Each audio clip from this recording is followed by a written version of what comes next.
चिड़िया के दो बच्चे थे।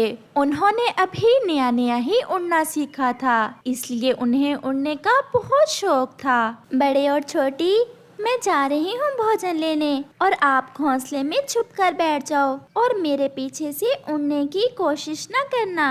मम्मा मम्मा, जब आप भोजन लेने जाती हैं तो बड़ा भाई इस पेड़ से दूसरे पर बार बार जाता है और मेरे रोकने पर भी नहीं रुकता। झूठ मम्मा, झूठ। ये तो खुद ऐसा करती है और नाम मेरा लगा रही है। तुम दोनों में से किसी ने भी घोंसले से बाहर नहीं निकलना। जो बाहर निकलेगा उसे मैं बुलबुल दीदी से बड़े वाला टीका लगवाऊंगी। ऐसा कहते हुए मम्मा चिड़िया भोजन की खोज में चली जाती है। गुड़िया, तुम हमेशा मेरी शिकायतें लगाती हो मम्मा से, तो फिर तुम क्यों घोंसले से बाहर जाते हो जब मम्मा भोजन लेने जाती है? वो तो मैं आज भी जाऊंगा, और अगर तुमने मम्मा को बताया तो मैं भी मम्मा को झूठ से बनाकर तुम्हारी इतनी शिकायतें लगाऊंगा कि पिटाई हो जाएगी तुम्हारी। मुझे क्या, जाओ। अगर मम्मा आ गई तो बड़े वाला टीका भी तो तुम्हें ही लगेगा और फिर मैं तालियां बजाऊंगी। बड़ा भाई अपनी मम्मा की बात की परवाह किए बिना अपने घोंसले से निकलता है। क्यों ना आज थोड़ा दूर जाऊं और देखूं कि जंगल कैसा है। वो ऐसा सोचते हुए थोड़ा दूर निकल जाता है। थोड़ी दूर उसे कव्वे का बेटा जग्गू कौवा उड़ते देखता है। अरे, ये बड़ा तो आज बड़ा तेजी से उड़ रहा है। चलो आज इसे थोड़ा तंग करता हूँ। ऐसा सोचते हुए वो छोटा जग्गू कौवा भी बड़े के पीछे उड़ता है। बड़े रुको, मेरी बात सुनो। क्या हुआ कव्वे, आपने मुझे क्यों रोक लिया? मेरे साथ चलो, मैं पहाड़ की तरफ जा रहा हूँ। वहाँ एक बहुत स्वादिष्ट फल है, मैं तो रोज खाने जाता हूँ। आ जाओ अगर खाना है तो। मुझे मीठे फल बहुत पसंद है। क्या वो फल मीठा है? मीठा, बहुत मीठा है वो फल। मेरी मम्मा के घर आने से पहले पहले हम लौट कर आ जाएंगे क्या? हम यूं गए और यूं आए। ऐसे जग्गू बड़े को साथ लेकर पहाड़ों की तरफ चला जाता है। ये बड़ा भाई आज तो कुछ ज्यादा ही दूर चला गया है और मम्मा भी आने ही वाली होंगी। न जाने बड़ा मम्मा का कहना क्यों नहीं मानता। जग्गू भी बड़े को लेकर पहाड़ों पर पहुंच जाता है। जग्गू बहुत शैतान कौवा था और वो बड़े के साथ एक शरारत करने वाला था। जग्गू, कहाँ है वो फल? वो सामने जो हरे रंग का फल है वो बहुत मीठा है, चलो खाएं। फिर जग्गू बड़े को एक कैक्टस के पास ले जाता है। ये फल तुम खा लो और वो मैं खा लेता हूँ। ऐसा कहते हुए जग्गू दूसरे कैक्टस के पास जाकर उसे खाने का नाटक करने लगता है। खाओ खाओ बड़े, ये बहुत मीठा है। परंतु मेरी मम्मा तो कभी ये फल घर नहीं लेकर आई। मुझे क्या पता तुम्हारी मम्मा क्यों नहीं लेकर जाती। अगर तुम्हें नहीं खाना तो ना खाओ, तुम्हारे वाला भी मैं ही खा लूँगा। नहीं नहीं, मुझे भी खाना है। और फिर बड़ा जैसे ही अपनी चोंच उस कैक्टस पर मारता है, दो बड़े कांटे उसकी चोंच में लग जाते हैं। ये तो बहुत कड़वा है और मेरी चोंच भी घायल हो गई है। मेरे बहुत दर्द हो रहा है। उल्लू बनाया, उल्लू बनाया, बड़ा मजा आया।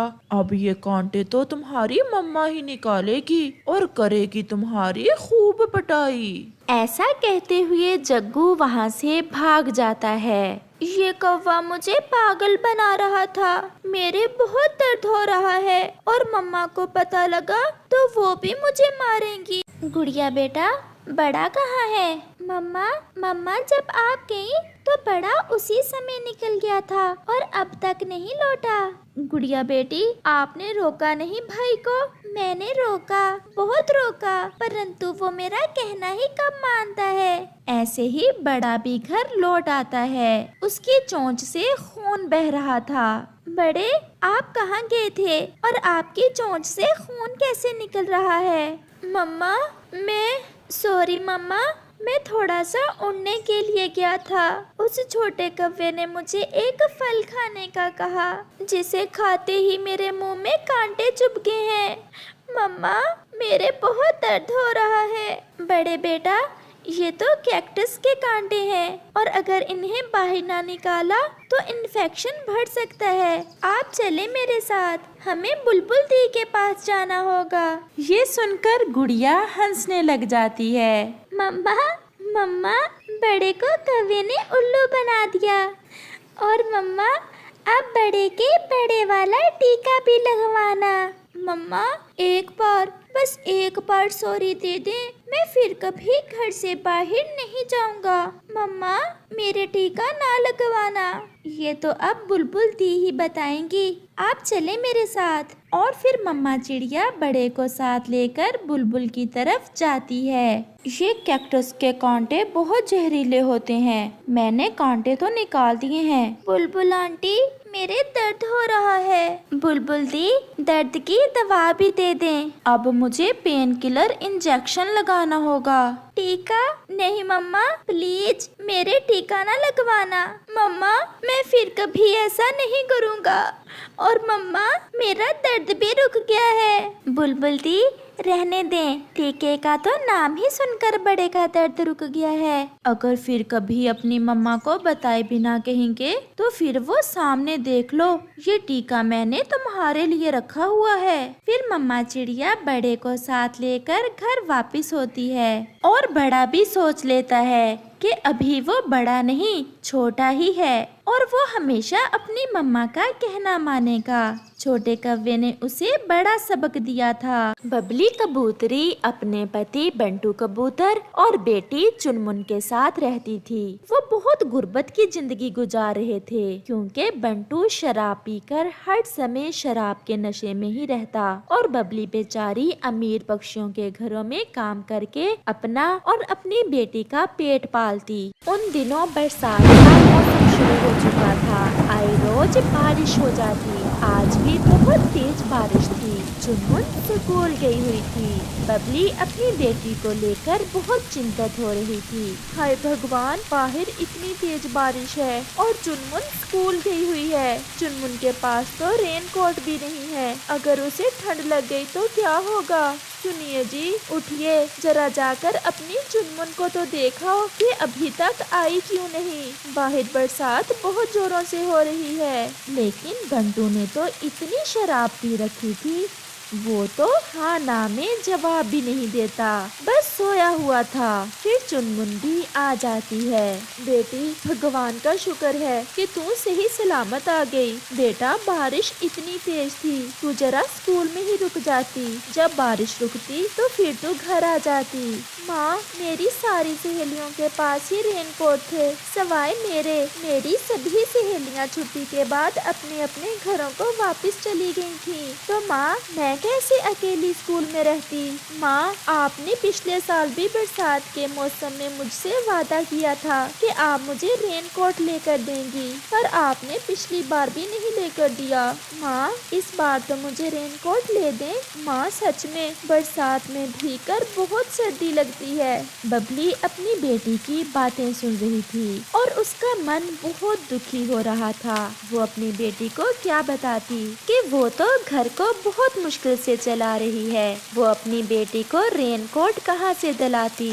फिर वो अपनी बेटी को भोजन खिलाकर सुला देती है। अगले दिन फिर से बरसात शुरू हो जाती है और अब के बार तो बरसात ऐसी हो रही थी कि पहले कभी ना हुई हो। लेकिन शराबी बंटू तो ऐसा अपनी शराब के नशे में सोया हुआ था कि उसे तो बरसात की कोई चिंता ही नहीं थी। चुनमुन बेटी, आज तू स्कूल जाने को रहने दे। कल भी तो बरसात में इतना भीग कर आई थी, अगर आज भी बरसात में भीग गई तो कहीं तो बीमार ना हो जाए। फिर चुनमुन स्कूल से छुट्टी कर लेती है। सुबह से दोपहर और दोपहर से शाम हो जाती है, लेकिन बरसात तो और भी तेज हो रही थी और अब तो उनके घर की छत भी टपकने लगी थी और पूरे जंगल में बाढ़ आ चुकी थी। बबली की तो सांसें रुक रही थी इतनी तेज बरसात को देखकर। मुझे गरीब का तो घर भी बहुत कमजोर है, कहीं ऐसा न हो मेरा घर टूट जाए। अब मैं क्या करूं? अगर घर में रहूं तब भी मरती हूं, अगर बाहर जाती हूं तो तब भी मरती हूं। अब मैं अपनी बेटी को लेकर जाऊं तो कहाँ जाऊं? और ये मेरा नखट्टू पति ऐसे सो रहा है जैसे घोड़े बेचकर सो रहा हो। फिर देखते ही देखते बरसात का पानी उनके घर में आने लग जाता है। अरे सुनिए, अब तो उठ जाएं, अब तो बरसात का पानी हमारे घर में आने लग गया है। अगर तुम ना उठे तो बरसात के पानी में ही डूबकर मर जाओगे। मम्मा, क्या अब हम मर जाएंगे? नहीं बेटा, भगवान हमें बचा लेंगे। तुम प्रार्थना करो तुम्हारे पापा का नशा टूट जाए और ये होश में आ जाए, फिर मुझे भी कुछ हौसला हो जाए। ऐसे अकेले तो मैं कुछ भी नहीं कर सकती। छत से टपकने वाले पानी के कारण गीला होने से बंटू की आँख भी खुल जाती है। अरे बबली, ये इतना पानी कहाँ से आ गया? तुम तो अपनी शराब के नशे में थे, तुम्हें क्या खबर हमारी? अब भी अगर तुम ना जागते हम तो पानी में डूबकर मर जाते। फिर बंटू भी शर्मिंदा होता है।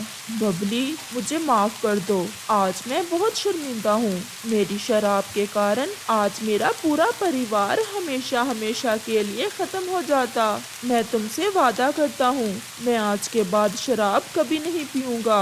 आज इस बरसात के पानी ने मेरी ठीक से आंखें खोल दी हैं। बबली, तुम ऐसा करो, मेरी चुनमुन का ध्यान रखो। मैं बाहर जाता हूँ और देखता हूँ कि हम कैसे यहाँ से सुरक्षित जगह पहुँच सकते हैं। फिर बंटू बाहर निकलता है। बाहर तो हर तरफ पानी ही पानी था। उसे कुछ भी समझ नहीं आ रही थी कि वो अपने परिवार को किस दिशा में लेकर जाए। फिर अचानक से उसे एक लकड़ी का बड़ा टुकड़ा तैरता हुआ दिखाई देता है। बंटू हिम्मत करके उस तैरते हुए लकड़ी के टुकड़े के पास पहुंच जाता है और फिर अपनी पत्नी और बेटी को भी उस लकड़ी के टुकड़े पर बैठा लेता है। वो लकड़ी का टुकड़ा तैरता तैरता उन्हें एक सुरक्षित जगह पर ले जाता है। वो उस बाढ़ में डूबने से बच जाते हैं और फिर बंटू एक अच्छा पक्षी बन जाता है।